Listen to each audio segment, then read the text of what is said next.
자, 그러면 우리 지난번에는 이렇게 코로나19 상황에서 어떤 한 해를 보냈는지, 그리고 아이들에게 부족했던 부분이 어떤 것인지 얘기를 해봤는데, 지금부터는 과목별로 하나씩 차근차근 이야기를 좀 해보려고 해요. 먼저 국어부터. 첫 번째로 국어학습에 대해서 이야기를 해보려고 하거든요.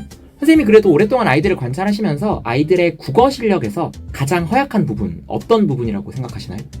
지금 이제 이 코로나 시기를 떠올리면 가장 취약해진 부분이 글쓰기가 아닐까 싶어요. 글쓰기? 네. 선생님도 느끼시겠지만 올해는 글쓰기 공책 이렇게 같이 읽어보면 맞아요. 네, 맞춤법부터 시작해서 맞아요. 글의 구성이나 이런 것들이 예전보다 좀 현저하게 아이들의 실력이 조금 떨어졌다는 걸 느끼고 있습니다. 그게 애들이 글을 쓰는 경험이 좀 작년이 부족했기 때문일까요?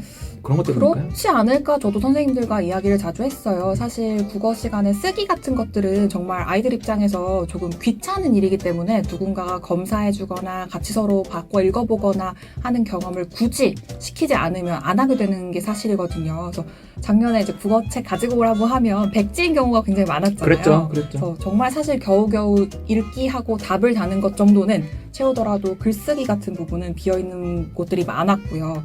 그래서 그런지 올해는 좀 글쓰기를 유독 아이들이 어려워한다라는 느낌을 받습니다. 듣고 계신 여러분, 저희가 지금 말한 글쓰기를 어려워한다는 게 뭔가 수려한 문체로 완성된 글을 쓰는 걸 어려워한다는 게 아니라 기본적으로 문단을 제대로 나누고 각 문단에 중심 문장이 있으면 거기에 맞는 뒷받침 문장이 있고, 이런 국어 수업에서 3, 4학년 때만 돼도 이미 배워야 하는 내용들이 제대로 숙지가 안 돼서 이 글쓰기 기초 체력이 부족하다는 말씀을 저희가 드리는 거거든요. 네, 그렇죠? 기초 체력이란 표현이 딱인 것 같아요. 사실 그래서 저희 반 이번 주 아침 자습도 문단 나누기 연습입니다. 문단 나누기? 네. 그렇죠, 맞아요. 심지어 문단을 나누라고 하니까 이게 줄을 한 칸 뛰는 줄 아는 친구들도 있고. 네, 들여쓰기의 개념을 전혀 모르고요. 그렇죠. 네.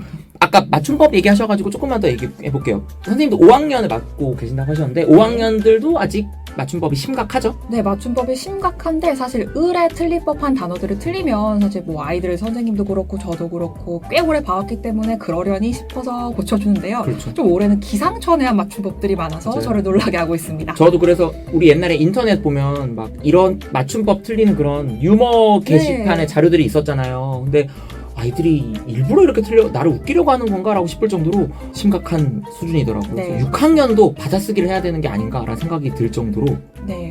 그렇습니다. 저는 그래서 개인적으로 아이들 알림장 쓸 때 예를 들면 알림장 1번 뭐 가져오기, 2번 뭐 숙제 하면 3번, 4번에 국어책에 있는 문장을 가지고 받아쓰기를 이렇게 하고 있거든요. 받아쓰기를 집에서 해보는 것도 방법일 것 같습니다. 너무 좋은 방법인 것 같아요. 네, 그렇죠. 사실 글쓰기 할 때 그래서 맞춤법을 저는 고쳐주긴 하는데요. 이게 아이들에 따라 사실 좀 그런 민감도라고 할까요? 언어에 대한 이런 부분이 좀 달라서 그런지 보고 쓰는데도 또 틀리게 쓰는 아이들이 있어요. 그래서 어떤 부분을 틀렸는지 명확하게 한 번씩 짚어줄 필요도 있다라는 생각이 듭니다. 그렇죠.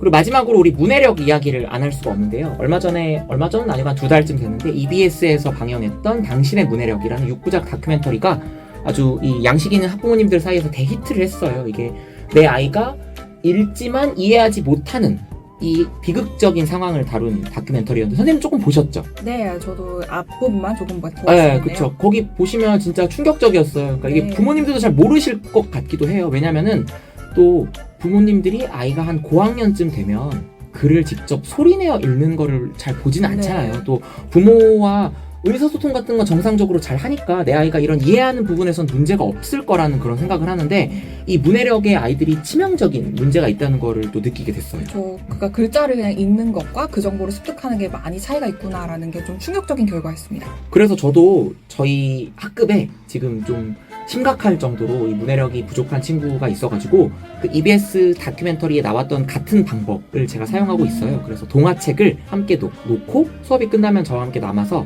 그 동화책을 소리내어서 읽고 있거든요. 그래서 소리내어서 읽는 것뿐만 아니라 더 중요한 거는 그 내용을 잘 이해했는지도 중요한 것 같아요. 그래서 부모님들께서 집에서 아이들이 책을 읽으면 그냥 책을 읽었다고 해서 끝이다라고 생각하지 마시고 그 책의 내용을 이렇게 한 번이라도 질문을 통해서 확인해 보는 게 중요할 것 같아요. 물어봐 주시는 게 정말 중요하다고 느끼는 게 저도 아이들이랑 교실에서 이제 한 권 읽기 하면서 같이 책을 읽다 보면요.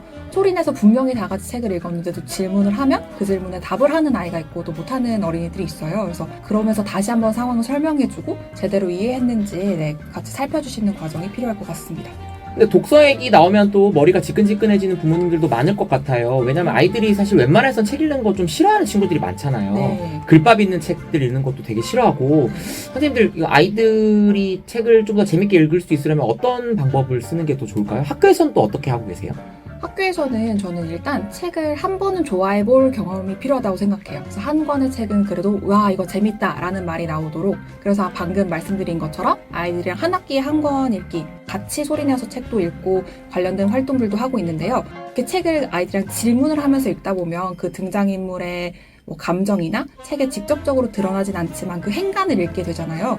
그러면서 아이들이 책을 읽다가 아 재밌다라는 소리를 자기도 모르게 입 밖으로 낼 때가 있어요. 그래서 한 번은 어떤 책을 재밌게 읽는 경험, 이게 꼭 중요하다라는 생각도 들고요. 네. 그쵸. 그러니까 그 선생님 말씀하신 것처럼 이 재밌게 읽는 경험이라는 게 그냥 부모님이 책을 사주셔서 집에서 그냥 혼자 후루룩 1시간 만에 2시간 만에 책을 읽고 덮어버리면 느낄 수 없는 경험이잖아요. 네. 그쵸. 그러니까 정말 깊이 있게 읽는 경험. 네. 그쵸. 학교에서는 좀 이게 유행인지 몇 년 됐어요. 네. 롱텀으로 책을 읽는 게 몇 년 됐는데, 마찬가지로 전 집에서도 이렇게 할 수 있으면 좋지 않을까 싶어요. 항상 이 독서랑 관련돼서는 이 부모님들이 솔선수범을 보이시는 게 저는 참 중요하다고 생각하는 타입인데, 역시 부모님들과 함께 학교에서 아이들과 선생님과 함께 책을 읽는 것처럼 집에서도 엄마 아빠랑 아이가 같은 책을 함께 읽으면서 그 책에 대해서 이야기 나누고 그렇게 하면 좋을 것 같습니다. 선생님, 그럼 아이들이 만화책 보는 거는 어떻게 말씀하세요? 이게 또 상담하면 우리 애가 책을 안 읽고 만화책만 읽으려 해요, 이런 부모님들이 상담 때 참 이야기를 많이 하세요. 네, 그래서 저도 이 지점은 항상 고민이 되는데요. 근데 또 아이들이 그 만화책 많이 읽는 아이들이 상식이 풍부한 경우가 정말 많아요. 근데 이제 그런 배경 지식들이 과학이나 사회 공부할 때 정말 빛을 발하거든요. 그래서 정말 제가 모르는 역사의 그런 아주 작은 숨겨진 이야기부터 시작해서 온갖 우주에 관한 과학 지식들을 뽐내는 친구들 중에 또 그런 학습 만화를 정말 좋아하는 아이들도 많아요. 그래서 그런 것들이 도움이 안 된다라고 말하기는 또 어려운데, 또 문제는 이런 학습 만화를 좋아하는 친구들은 줄글로 된 책을 안 읽으려고 하는 또 경우가 많아서 네, 그게 언제나 고민이 되는 지점입니다. 그쵸, 고민이 되죠. 그래서 뭐 저는 뭐 제 개인적인 생각을 말씀드린다면 뭐 만화책 몇 권 읽었으면 줄글로 된 책도 한번 읽어본다던가 이런 식으로 해서 집에서 약속도 할 수 있을 것 같고, 말씀해주신 것처럼 만화로 된 책이 좀 글밥이 많은 책을 읽는데 방해가 된다고 생각하실 수도 있지만, 사회나 과학의 이런 배경 지식들을 습득하는 데는 이만한 게 또 없는 것 같아요. 그래서 네. 아이들이 책을 가까이 하고 책을 즐겁게 읽을 수 있는 경험이 있다면 저는 뭐 장르와 상관없이 책을 많이 읽을 수 있었으면 좋겠습니다.